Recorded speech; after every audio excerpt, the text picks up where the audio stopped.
2023 NEET question number 20 ആണ്. Organic കെമിസ്ട്രിയിൽ നിന്നാണ്. നല്ല ക്വസ്റ്റ്യൻ ആണ്, ടഫ് ക്വസ്റ്റ്യൻ ആണ്. Which among the following will be most readily dehydrated under acidic condition? 4 option കൊടുത്തിട്ടുണ്ട്. ഇതിൽ അസിഡിക് കണ്ടീഷൻ ഈസി ആയിട്ട് ഡീഹൈഡ്രേഷന് പോകുന്നത് ആരാണെന്നാണ്. Dehydration proceed through carbocation mechanism. Dehydration എന്ത് വഴിയാ പ്രൊസീഡ് ചെയ്യുക? കാർബോകാറ്റയോൺ മെക്കാനിസം ആണ് ഫോളോ ചെയ്യുക അല്ലേ. കാർബോകാറ്റയോൺ മെക്കാനിസത്തിന് പർട്ടിക്കുലർ ആയിട്ട് കാർബോകാറ്റയോൺ സ്റ്റെബിലൈസ് ചെയ്യുന്നത് പ്ലസ് ഐ ഗ്രൂപ്പുകളാണ് അല്ലെങ്കിൽ പ്ലസ് ആർ ഗ്രൂപ്പുകളാണ്. കാർബോകാറ്റയോൺ ഡീസ്റ്റെബിലൈസ് ചെയ്യുന്നത് മൈനസ് ഐ ഗ്രൂപ്പോ അല്ലെങ്കിൽ മൈനസ് ആർ ഗ്രൂപ്പാണ്. മൈനസ് ഐ അല്ലെങ്കിൽ മൈനസ് ആർ ഗ്രൂപ്പുകളാണ് കാർബോകാറ്റയോണിനെ ഡീസ്റ്റെബിലൈസ് ചെയ്യുക. അപ്പൊ നമ്മൾ നോക്കുക, ഇവിടെ കാർബോകാറ്റയോണിനെ സ്റ്റെബിലൈസ് ചെയ്യണം. കാർബോകാറ്റയോണെ സ്റ്റെബിലൈസ് ചെയ്യാറാ നോക്കുക. ഓക്കെ, നോക്കുക നമ്മൾ നോക്കുക.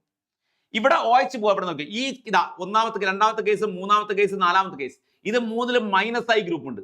ഇവിടെ ഒരു മൈനസ് ഐ ഗ്രൂപ്പ്, ഇവിടെ ഒരു മൈനസ് ഐ ഗ്രൂപ്പ് ഉണ്ട്, ഇവിടെ ഒരു മൈനസ് ഐ ഗ്രൂപ്പ് ഉണ്ട്, ഇവിടെ ഒരു മൈനസ് ഐ ഗ്രൂപ്പ് ഉണ്ട്, ഇവിടെ ഒരു മൈനസ് ഐ ഗ്രൂപ്പ് ഉണ്ട്. ഇത് കാർബോകാറ്റയോണിനെ ഡീസ്റ്റെബിലൈസ് ചെയ്യുന്നവരാ. സോ ആൻസറിന് പോസിബിലിറ്റി ഒന്നാമത്തെ ആൻസറിനാണ് പോസിബിലിറ്റി. ഒന്നാമത്തെ ആൻസറിനാണ് പോസിബിലിറ്റി. നമുക്ക് നോക്കാം. ഓക്കെ, ഇതാണ് ഒന്നാമത്തെ കോമ്പൗണ്ട്. ഒന്നാമത്തെ കോമ്പൗണ്ട് ഡീഹൈഡ്രേഷൻ നടത്തിയാൽ ഉണ്ടാവുന്ന പ്രോഡക്റ്റ് നോക്കി നോക്കാം. അതായത് നമ്മൾ ഇവിടെ നിന്ന് എച്ചും OH പോയി. ക്ലിയർ അല്ലേ? ഇനി ഇവിടെ ഒരു എച്ചും ഉണ്ട്, OH ഉണ്ട്. ഇവിടെ നിന്ന് എച്ചും OH പോയി. കിട്ടുന്ന പ്രോഡക്റ്റ് നോക്കിയോ. ഡീഹൈഡ്രേഷൻ നടത്തിയാൽ CH3 CH double bond CH single bond CH double bond CH2. ഇതൊരു കോൺജുഗേറ്റഡ് സിസ്റ്റം ആണ്. Double bond, single bond, double bond. ഒരു കോൺജുഗേറ്റ് ഉണ്ടാവുന്ന പ്രോഡക്റ്റ് എന്താ? കോൺജുഗേറ്റഡ് ഡബിൾ ബോണ്ട് ഉള്ള കോമ്പൗണ്ടുകളാണ്. It's highly stable. ഇവിടെ റെസൊണൻസ് പോസിബിൾ ആയതുകൊണ്ട് ഇതിന് സ്റ്റെബിലിറ്റി കൂടുതലാണ്. സോ ഏതിനാ ചാൻസ്? ഒന്നാമത് തന്നെയാണ് നമ്മളെ ആൻസർ അല്ലേ. അപ്പൊ ഇത്ര ആലോചിച്ചാൽ മതി.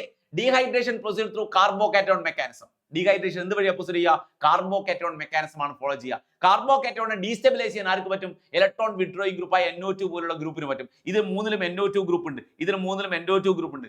NO2 ഗ്രൂപ്പ് ഇല്ലാത്ത ഒന്നാമത്താണോ? അതൊരു പോസിബിലിറ്റി. അതുമല്ല, അതിനേക്കാൾ ഉപരി ഇതിനെ ഡീഹൈഡ്രേഷൻ നടത്തിയാൽ കിട്ടുന്ന പ്രോഡക്റ്റ് എന്ന് പറഞ്ഞാൽ കോൺജുഗേറ്റഡ് ഡബിൾ ബോണ്ട് ഉള്ള പ്രോഡക്റ്റ് ആണ്. സോ അത് ഹൈലി സ്റ്റേബിൾ ആണ്. സോ ഏത് ആൻസർ വരിക? ഫസ്റ്റ് ആണ് ആൻസർ വരിക അല്ലേ.